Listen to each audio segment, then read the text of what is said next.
கொடுத்துடலன்னா நீ 6 லட்சம் இப்ப 1.5 கோடி பேர் இங்க வந்திருக்கான் வட இந்தியன், அவனுக்கெல்லாம் நீ வாக்குரிமை கொடுத்துருவ.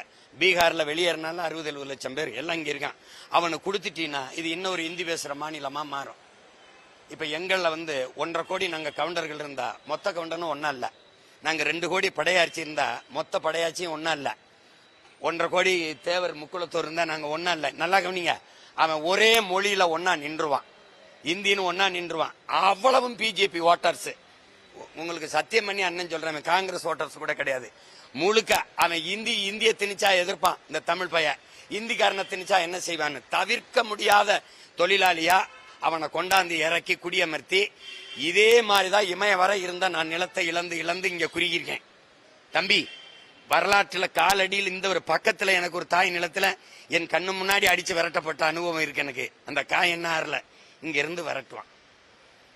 அவன்கிட்ட என்னுடைய அரசியலும் அதிகாரம் போயிடுச்சுன்னா நான் இந்த நிலத்தையும் விட்டு வெளியேற வேண்டிய அகதியா நான் மாறுவேன். அதுக்கு முன்னாடி எச்சரிச்சுக்கணும். வா இரு வேலை செய்ய, வாக்க அங்க போய் செலுத்திடு. நீங்க சிறப்பு இந்த வாக்குரிமைன்னு கொடுத்து விட்டு அவனை போட்டு அவன் மொத்தமா போட்டு என்னைய தெருவில் போட்டுவான். இப்பவே இந்த இடத்துல இவருக்கு சீட்டு கொடுத்தா தான் ஜெயிக்க முடியும் இருக்கு. பெருந்துறையில எப்படி இருக்கு? கோவை தெற்குல யார் ஜெயிப்பா சொல்லு.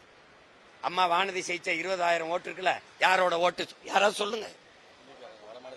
அப்போ எப்படி ஆகும்? என்னையே என் இன மக்கள் ஓட்டு போட்டு ஜெயிக்க வைக்கிறானோ இல்லையோ, இந்திக்காரன் ஜெயிக்க வச்சிருவான். ஏன்னு கேளு, அவன் அடிக்கிற அடியில எங்கால் திரண்டு எனக்கு போட்டு ஜெயிக்க வச்சிருவான். உண்மையிலாதான் நடக்கும். ஏன்னா வேற வழியே கிடையாது. நீ என்னைய தேடாம நீ போக முடியாது. ஏன்னா அவன் அடிப்பான்.